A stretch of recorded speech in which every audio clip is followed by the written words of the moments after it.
Recentemente, a gente fez um vídeo analisando as melhores jornadas de Game of Thrones, aquelas histórias que fizeram a série ser tão marcante por tantos anos, personagens que começaram de um jeito e terminaram completamente diferentes, moldados por escolhas, perdas e consequências. Só que a verdade é que Game of Thrones nunca foi uma série sobre poucos protagonistas, é um universo cheio de personagens icônicos e complexos, muitos com jornadas tão memoráveis do que as que a gente abordou no primeiro vídeo. E depois que o vídeo saiu, uma coisa ficou muito clara, vocês tinham razão, muita gente comentou pedindo outros personagens, citando jornadas incríveis que acabaram ficando de fora do primeiro vídeo, porque, obviamente, quando a gente fala de Game of Thrones, sempre vai faltar alguém, sempre vai ter uma história marcante que precisa ser revisitada, e é por isso que nesse vídeo a gente vai voltar para Westeros e relembrar outras jornadas inesquecíveis dessa série que tanto amamos. Bom, eu sou o Davi. Eu sou o Ricardo, seja bem-vindo ao Cê Tá Ligado e bora pro vídeo.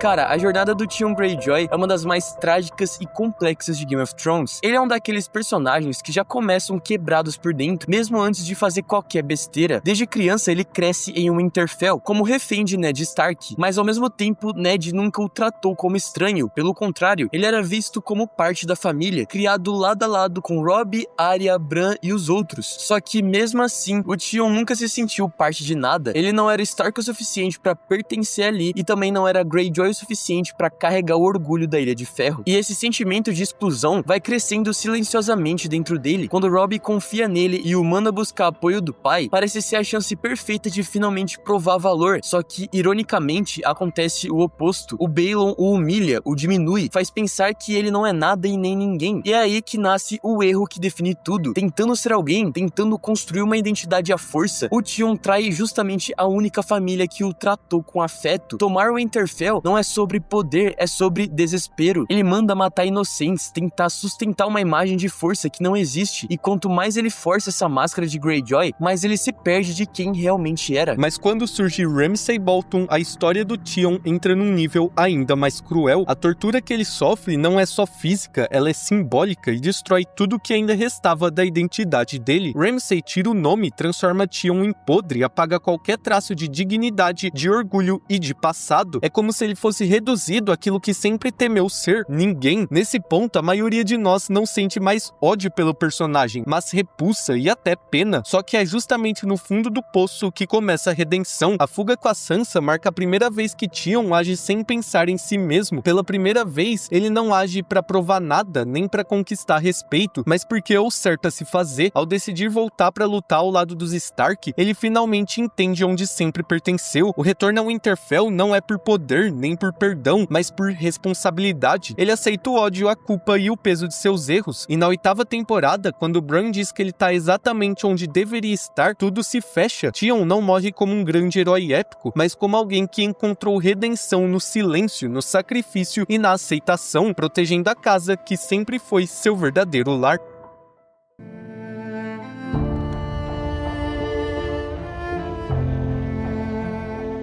Brienne de Tarth é uma das personagens mais puras de Game of Thrones, e isso num mundo que parece punir qualquer tipo de pureza. Em Westeros, ela raramente é levada a sério, sendo constantemente menosprezada e ridicularizada por aqueles que não compreendem o seu valor. Só que, diferente de muitos, ela nunca tenta se moldar ao que o mundo espera. Ela escolhe ser quem é, uma cavaleira, mesmo quando tudo ao seu redor diz que isso não é possível. E é justamente aí que nasce o traço mais forte da personagem, a lealdade. Brienne leva juramentos a sério no mundo que vive quebrando promessas. Quando ela jura lealdade a Renly Baratheon, não é por status ou poder, é porque ele foi um dos poucos que a tratou com respeito, sem zombar e sem reduzi-la. A morte de Renly não quebra Brienne, ela transforma aquele juramento em propósito. Depois com Catelyn Stark, isso se repete, e o curioso é que mesmo após a morte da Lady Stark, Brienne não abandona a missão, ela continua procurando pelas filhas Stark sem recompensa, sem reconhecimento e sem ninguém olhando. Em um mundo que esqueceu o verdadeiro significado da palavra honra, Brienne Brienne escolhe viver por ela, mesmo que isso signifique caminhar sozinha. E o mais interessante, cara, é como Brienne funciona como um espelho para outros personagens, principalmente pro Jaime Lannister. O Jaime começa a história sendo tudo aquilo que ela despreza, arrogante, quebrador de votos, alguém que alcança tudo pelo sobrenome e pelo poder. Já Brienne representa tudo aquilo que ele perdeu ao longo da vida, honra, lealdade e valores. Ela não tenta mudá-lo com discursos ou julgamentos, ela muda pelo exemplo. Sempre que o Jaime age melhor é quando tá perto dela, mas sempre que se afasta, ele regride. Brienne mostra na prática o que a cavalaria deveria ser. Enquanto outros cavaleiros traem suas promessas, negociam princípios e se vendem quando convém, ela permanece firme, mas ser íntegra nesse universo tem um preço alto. Ela faz o que é certo sem ser reconhecida por quase ninguém durante toda sua jornada. É por isso que a cena em que Jaime a torna cavaleira é tão simbólica. Aquele momento não é apenas sobre um título, é sobre reconhecimento. Ela sempre foi cavaleira, um mundo é que demorou pra enxergar. No final da série, mesmo com decisões controversas, Brienne mantém sua essência. Ela não trai quem é, não distorce seus princípios e continua servindo algo maior do que si mesma, mostrando que coragem e caráter podem ser tão poderosos quanto qualquer exército ou reino.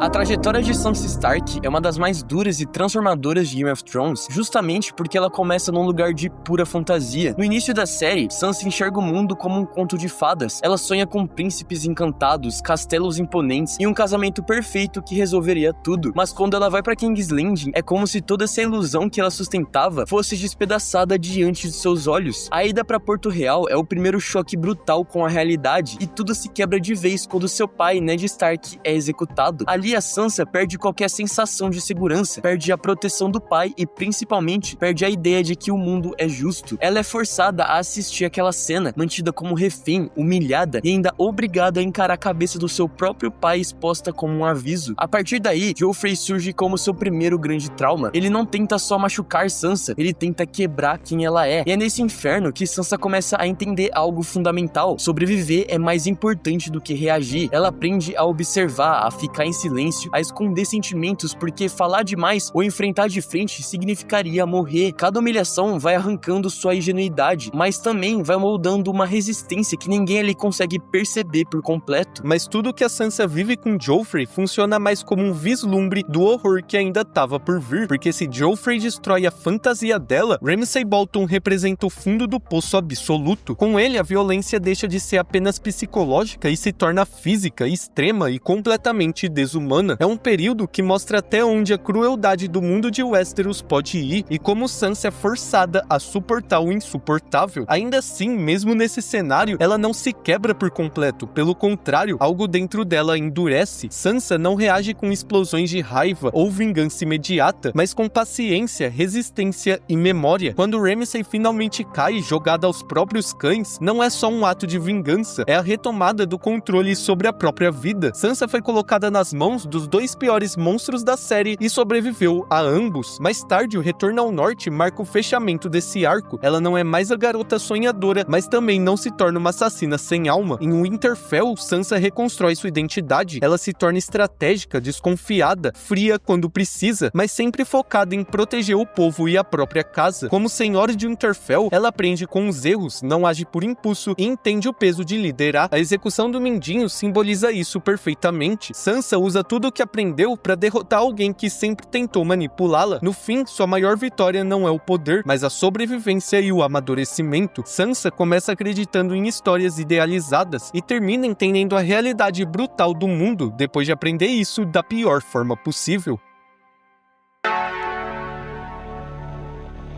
A jornada de Jorah Mormont é uma das mais silenciosas e fascinantes de Game of Thrones. Ele começa como um homem no fundo do poço, exilado de Westeros por vender escravos, carregando vergonha, culpa e um desejo desesperado de voltar para casa. Quando Varys e Robert Baratheon oferecem o perdão real em troca de espionar Daenerys, Jorah aceita não por ambição, mas por sobrevivência. No início, a espionagem era só uma missão, uma forma de comprar redenção, só que isso muda aos poucos. Convivendo com Daenerys, Jorah começa a enxergar algo diferente diferente nela, alguém aparentemente frágil, mas também digna, corajosa e determinada. A morte de Viserys marca um ponto importante. Daenerys não se perde, não se corrompe, ela se impõe. E é aí que Jorah começa a mudar de verdade. Um dos momentos decisivos vem quando ele impede o envenenamento de Daenerys e decide acompanhá-la em sua jornada para retomar o Trono de Ferro. A partir dali, ele escolhe ficar, traindo na prática Porto Real e queimando qualquer chance de perdão. Jorah não escolhe seguir Daenerys por promessa nem por recompensa, mas porque acredita nela. Esse sentimento cresce em silêncio e fica ainda mais evidente na pira funerária do Drogo, quando Jorah implora para que ela não entre no fogo. Ali não é um cavaleiro falando com sua rainha, é um homem apavorado com a ideia de perder alguém com quem se importa. Quando Daenerys sai ilesa com os dragões, Jorah entende que está seguindo alguém verdadeiramente extraordinário e que sua lealdade agora é definitiva. Na Baía dos Escravos, Jorah se torna um dos pilares da jornada de Daenerys. Ele luta ao lado dela, aconselha, protege, ajuda a conquistar Asta por libertar Yunkai e tomar Meereen, mas o passado cobra seu preço quando Daenerys descobre que ele a espionou no início da jornada. O exílio é devastador, talvez o momento mais doloroso do arco de Jorah, porque ele não perde um cargo, ele perde alguém que amava. Ainda assim, ele não tenta se justificar. Jorah escolhe agir, sequestra Tyrion, atravessa o mundo para levá-lo até Daenerys e provar que mudou. Mesmo doente, ele não recua. Na arena de Meereen, Jorah enfrenta os perigos sem hesitar e salva Daenerys ao arremessar uma lança contra um homem que estava prestes a matá-la. Ali, sem discursos, Daenerys o aceita de volta, mas ordena que ele vá atrás da cura, que lute pela própria vida. Após ser curado na cidadela, Jorah volta para Daenerys, como sempre fez. Seu fim em Winterfell resume toda a jornada. Ele morre protegendo sua rainha, em silêncio, sem arrependimento, sendo fiel até o último segundo. A história de Jorah Mormont não é sobre poder ou glória, é sobre culpa, lealdade e redenção, não como um herói épico, mas como alguém que morreu fiel àquilo em que acreditava.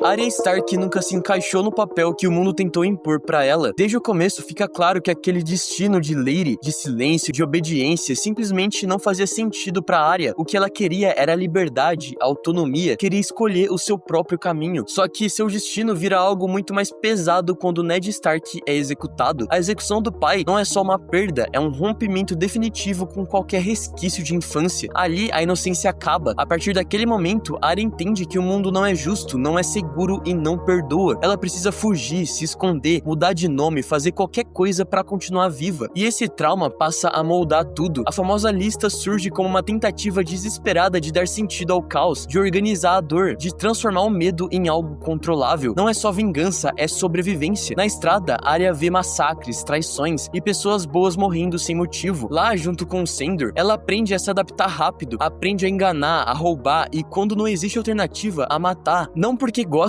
mas porque o mundo não deixa outra escolha. Quando a Arya chega em Braavos, a jornada dela entra numa fase ainda mais perturbadora. Na casa do preto e do branco, a condição é clara, o esquecimento. Ela precisa deixar de ser Arya Stark. Ali, ela aprende a apagar emoções, a matar sem identidade, a se tornar ninguém. Só que esse é o conflito central da personagem. A Arya até tenta desaparecer, mas nunca consegue abandonar quem ela é de verdade. E o momento em que ela rejeita a casa do preto e do branco é crucial, porque ali, Arya faz uma escolha consciente, ela decide carregar seu nome, seu passado e sua dor. Mais tarde, o massacre dos Frey deixa isso ainda mais claro. Não é um ataque impulsivo, é calculado, frio, assustador. Arya não mata por prazer, ela executa a justiça do jeito que aprendeu nesse mundo brutal. Tirando a parte do Rei da Noite, que não faz muito sentido narrativamente, o final da Arya diz muito sobre quem ela se tornou. Ela não vira Lady, não vira rainha, nem se prende ao papel de assassina. Depois de tanta morte, ela finalmente segue sua própria jornada, escolhe explorar, descobrir o mundo e além das fronteiras conhecidas. O destino de Arya não termina com poder ou glória, mas com liberdade, com um futuro aberto, capaz de escrever sua própria história, sem precisar provar nada a ninguém, além de si mesma.